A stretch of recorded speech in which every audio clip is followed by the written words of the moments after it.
Fala meus amigos, estamos começando aqui mais um vídeo do canal e no vídeo de hoje a gente vai fazer um comentário sobre essa fala do Lula de uns 2 ou 3 dias atrás, na qual ele fez uma ponderação sobre essa questão da diferença entre o fiscal e o social.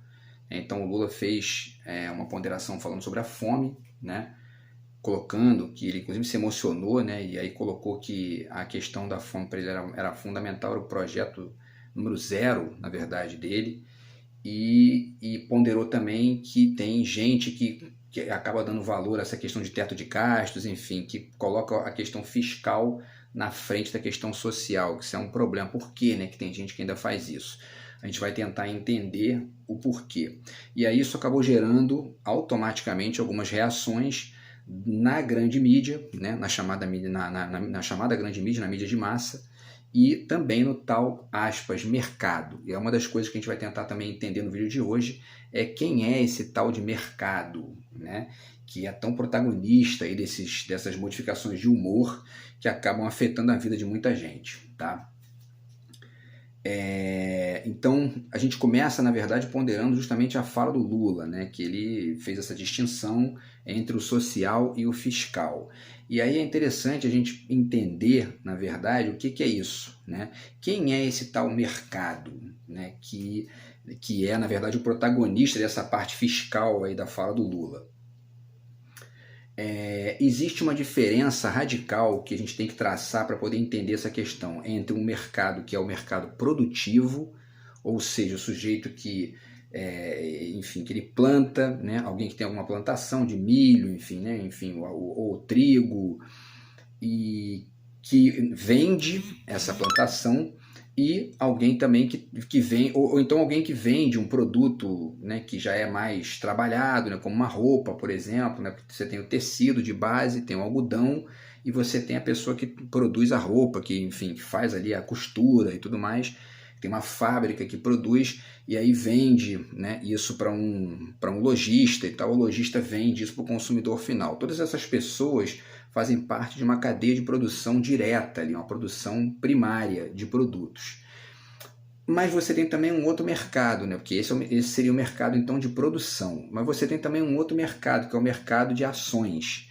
É o pessoal das bolsas de valores, o pessoal que faz apostas em bolsa de valores, quer dizer, o sujeito monta uma empresa, ele coloca ações na bolsa de valores, quando ele fica, né, num tamanho ali que ele acha suficiente para isso, e aí ele coloca ações nas bolsas de valores, e aí isso começa a gerar uma lógica ali de especulação, começa a gerar uma lógica de compra e venda das ações, flutuando em relação a determinados acontecimentos, né, que rolam no país e tudo mais, na economia mundial, e isso gera várias movimentações. Essa já é uma economia que ela não é exatamente produtiva no sentido direto, né? Ela é uma economia secundária.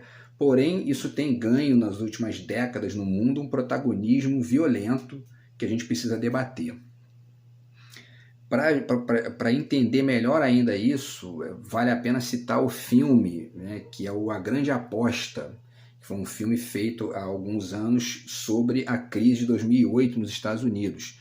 Essa crise de 2008 foi feita, né, foi produzida justamente por um excesso de apostas, tanto é que o nome A Grande Aposta do filme não é à toa, exatamente por isso.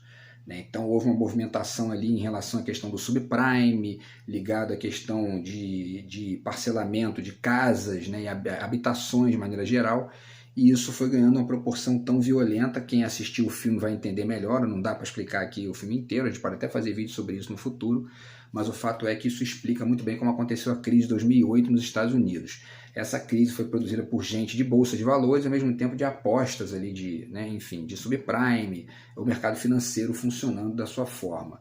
Uma forma radicalmente secundária e que parece que em certo momento acaba não conhecendo limites, né?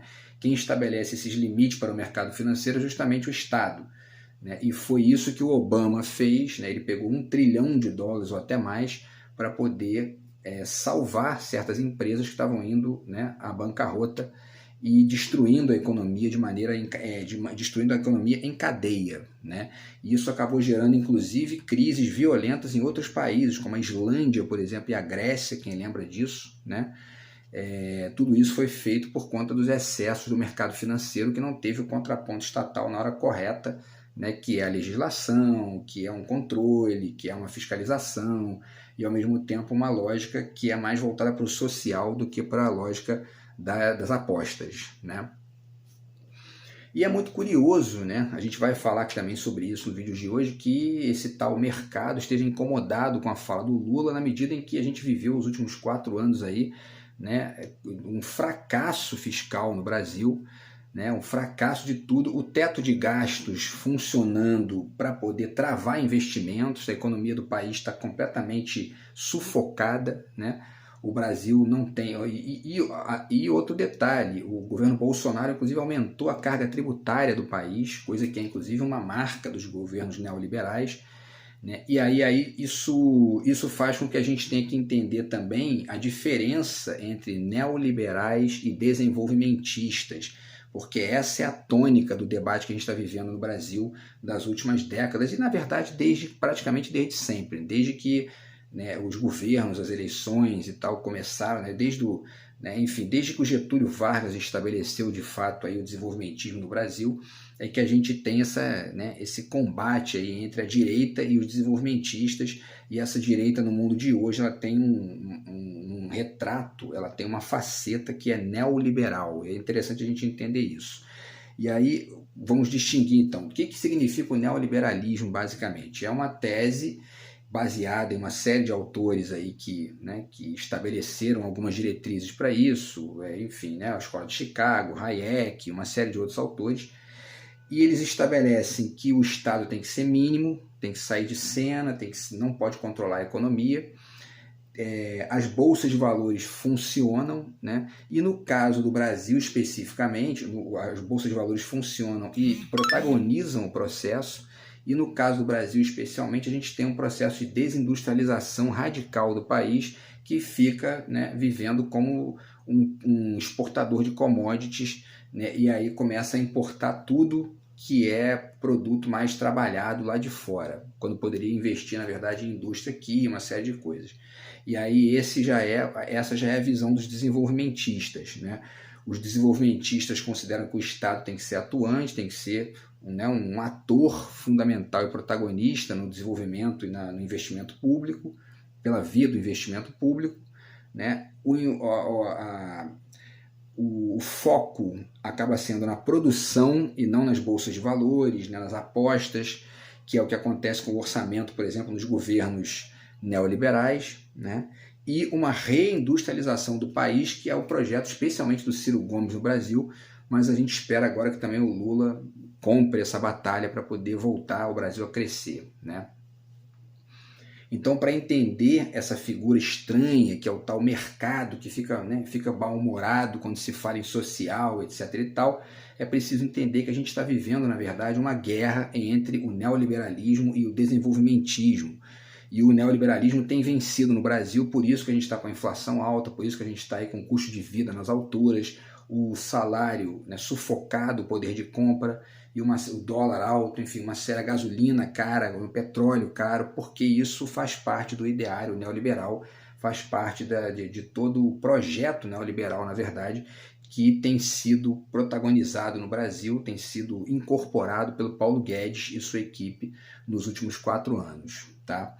E aí é interessante, né? A gente pega porque muito se fala, né? A gente tem, não é que a gente esteja aqui criminalizando as bolsas de valores, porque o mundo funciona assim também hoje, né? Existe o contato com outras economias, o contato com outras moedas. A questão é as bolsas de valores serem protagonistas do processo. Essa que é a grande diferença entre os neoliberais e os desenvolvimentistas, né? No desenvolvimentismo, as bolsas de valores ganham um papel secundário, mas no neoliberalismo elas ficam, né, elas são a comissão de frente do processo, né? E isso é um problema, porque os investidores de bolsa de valores não estão preocupados com a saúde social de um país, se tem muito emprego ou não tem, se tem muito, né, se o poder de compra é bom ou não. Eles estão preocupados em ganhar um dinheiro imediato ali, e em muitos casos eles tiram o dinheiro do país. Quer dizer, se a gente fica na mão dessa gente, acontece, né, esse caos que é o governo Bolsonaro no Brasil até esse momento, né? E o Lula está tentando, na verdade, romper com esse discurso, romper com essa lógica e sugerindo, inclusive, que se repense o teto de gastos, que é um problema que, na verdade, não existe, né? Você olha para os países desenvolvidos do mundo, nenhum deles tem teto de gastos, porque eles têm noção de que o dinheiro público ele tem essa margem, né, para poder funcionar a partir de um parâmetro muito mais elevado de crédito, por exemplo, né? Você tem como estender muito mais. Um país como o Japão, por exemplo, tem uma dívida pública de 200 e tantos por cento do PIB e é a terceira maior economia do mundo. Então, quer dizer, isso não quer dizer nada, essa questão de teto de gastos, isso não é esse moralismo fiscal que existe no Brasil, ele muitas vezes atrapalha o crescimento muito mais do que ajuda, né? Então, enfim, e aí um ótimo exemplo para citar é justamente a Petrobras, né, que acabou de pagar dividendos esse ano, agora de 2022, pagou dividendos, né, recordes aos acionistas, enquanto a gasolina estava caríssima para as pessoas. Quer dizer, o foco do governo Bolsonaro é o foco justamente nos parâmetros das bolsas de valores, no parâmetro dos investidores especuladores das bolsas de valores. E aí isso é um problema, porque isso atrapalha, né, o crescimento do país e, na verdade, isso atrapalha o grande foco que tem que ser o quê? A população. Né? A população que paga, na verdade, a gasolina na bomba e está pagando mais caro para poder esse dinheiro ir para os bolsos dos acionistas da empresa, e muitos deles moram lá fora. Né?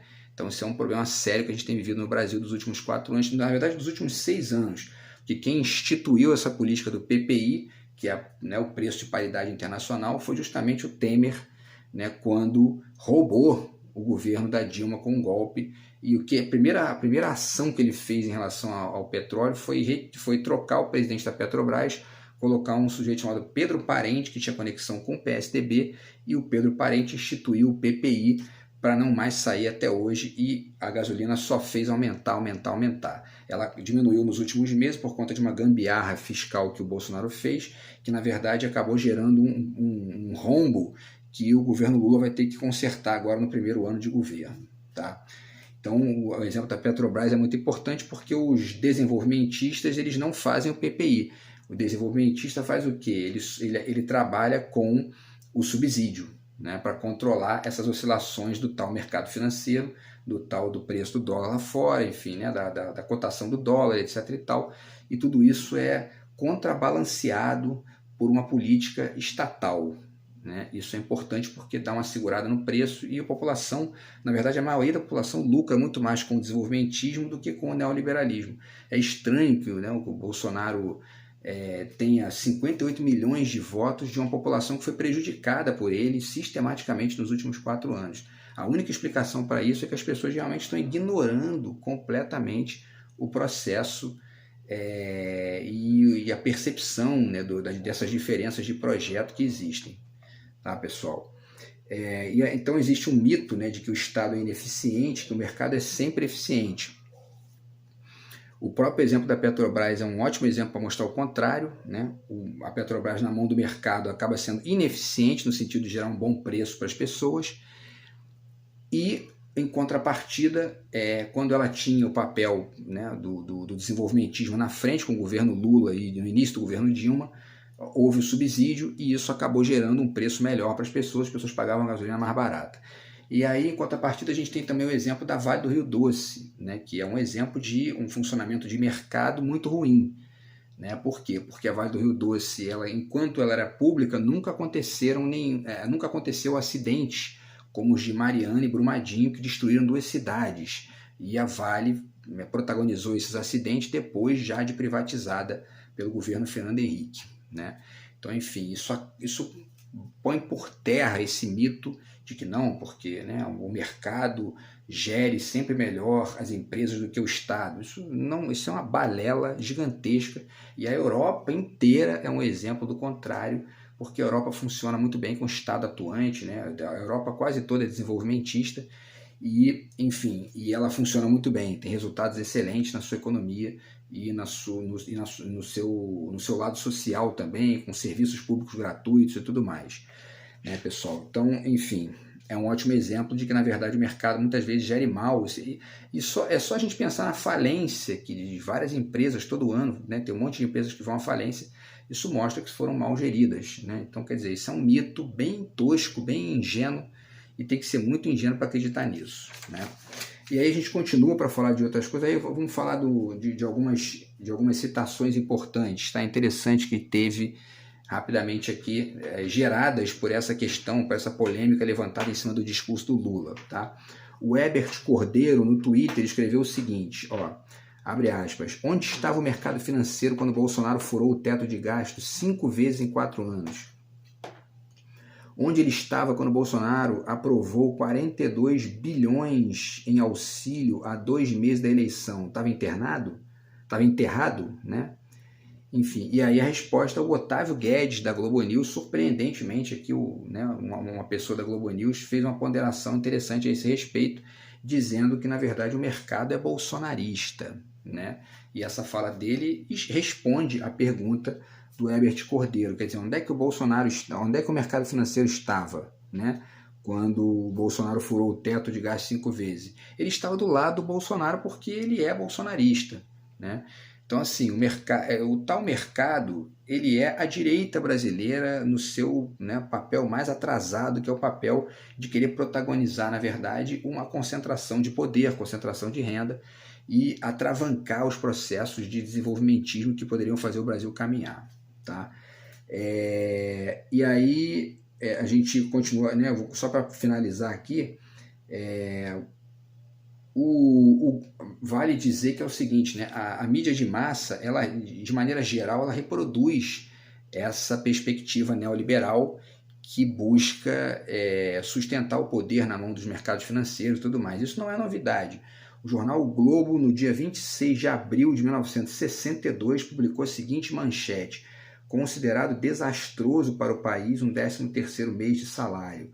E aí o subtítulo diz: mal recebida nos meios econômicos e financeiros, a aprovação pela Câmara do projeto do senhor Arão Steinbrück. A medida teria cunho meramente eleitoreiro. Mal recebida nos meios econômicos e financeiros, na verdade, eles chamam de meios econômicos, na verdade, os especuladores e os donos do meio de produção, porque a economia, meios econômicos é tudo, né? Inclusive o consumo das pessoas, que foi radicalmente melhorado com o 13º salário. Então, quer dizer, não dá para esperar da mídia de massa que ela aprove medidas desenvolvimentistas, porque a mídia de massa tem lado no Brasil, e o lado da mídia de massa é o lado do neoliberalismo. Eles até colocam ali um comentarista ou outro que faz uma ponderação crítica e tudo mais, mas defender de fato o desenvolvimentismo, você não vai ver isso na mídia de massa, tá? E aí finalizamos com mais duas ponderaçõezinhas aqui, né? O editorial da Folha de São Paulo, que também já deu as caras, já disse a que veio, né? Ele diz o seguinte: o presidente eleito parece não ter aprendido que responsabilidade fiscal é responsabilidade social. Ora, o governo Bolsonaro está fazendo a tal, aspas, responsabilidade fiscal desde o início, teto de gastos e tudo mais, e não funciona. O país não está caminhando, não está andando, né? Então, assim, isso é uma balela, esse discurso é falso, né? Não é responsabilidade social, o Estado precisa entrar em cena, precisa funcionar, o desenvolvimentismo precisa atuar, né? A social-democracia precisa funcionar para além do tal mercado financeiro. Ele não pode ser o protagonista do país, e o Lula precisa se posicionar radicalmente a favor dessa distinção para poder definir o seu lado, né? Em que lado ele vai brigar nessa batalha que o Brasil precisa lutar, né, para poder conquistar o seu espaço e recuperar o seu lugar no cenário mundial.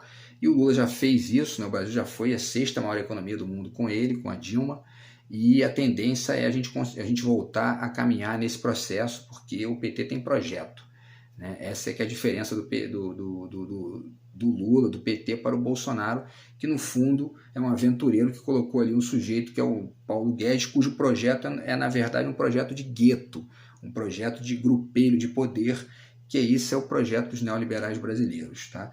E finalizamos aqui então com a fala da Mônica De Bolle, tá? Também no Twitter lá, né? Ela escreve o seguinte, uma mensagem que a gente pode deixar aqui para poder finalizar esse vídeo, essa reflexão, tá? Ela diz, aspas, o mercado passou 4 anos conivente com a pior gestão econômica que o país já teve, teceu louvores a Guedes, aceitou o orçamento secreto e nada disse da modificação do teto, a última populista e eleitoreira. A credibilidade do mercado se foi, que não atrapalhem a transição. Fecha aspas, né? Então a gente termina com essa frase da Mônica De Bolle e citando aqui alguns livros rápidos também que a gente sempre faz no canal, que são as dicas de literatura que a gente faz hoje, tá? Tá aqui, ó, o Manifesto Comunista do Marx, tá?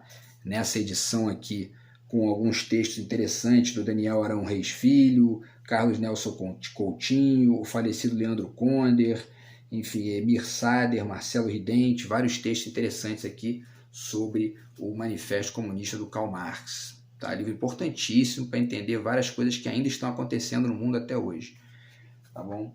Um outro livro importantíssimo também nesse contexto é o Sociedade do Espetáculo, do Guy Debord. Mantenho aqui também essa referência importante para vocês. Tá? Um ator importantíssimo do situacionismo francês, que foi um dos elementos mais significativos para o maio de 68 na França. Tem várias reflexões importantes sobre o capitalismo aqui também. Tá? E mais dois aqui, esse, O Capitalismo Parasitário, do Zygmunt Bauman, também um livro bem interessante falando justamente sobre o neoliberalismo, tá? Sobre esse capitalismo mais recente do mundo, né? Essa forma neoliberal do capitalismo. E por último, esse livro aqui do pensador sul-coreano Ha Jong-chang, 23 coisas que não nos contaram sobre o capitalismo, os maiores mitos do mundo em que vivemos. Tem várias coisas interessantes aqui nesse livro do Ha Jong-chang, tá? Que também podem ajudar a gente a pensar nessas diferenças entre o desenvolvimentismo e o neoliberalismo. Então, espero que tenha ajudado vocês a pensarem nessa situação importante, que foi essa fala do Lula, que já está começando a estabelecer suas diferenças para o governo Bolsonaro, pontuando, né, uma postura mais conectada com o desenvolvimentismo do que com o neoliberalismo. Que bom, ficamos felizes com isso aqui e torcemos para que o Lula continue nessa toada aí, e a gente vai aqui ajudando também a pensar e refletir esse tema muito importante, que são, na verdade, as interferências do tal mercado, entre aspas. Sempre que vocês lerem mercado, escutarem mercado, o mercado acha, o mercado isso, na verdade é o mercado financeiro, não é nem o mercado, nem o mercado produtivo e nem o mercado de consumo. Tá? Então é importante para poder entender do que essas pessoas falam quando ficam pressionando o governo com essas afirmações. Beleza, pessoal? Então é isso. A gente se vê no próximo vídeo para continuar debatendo aqui essas questões. Grande abraço, até lá e valeu!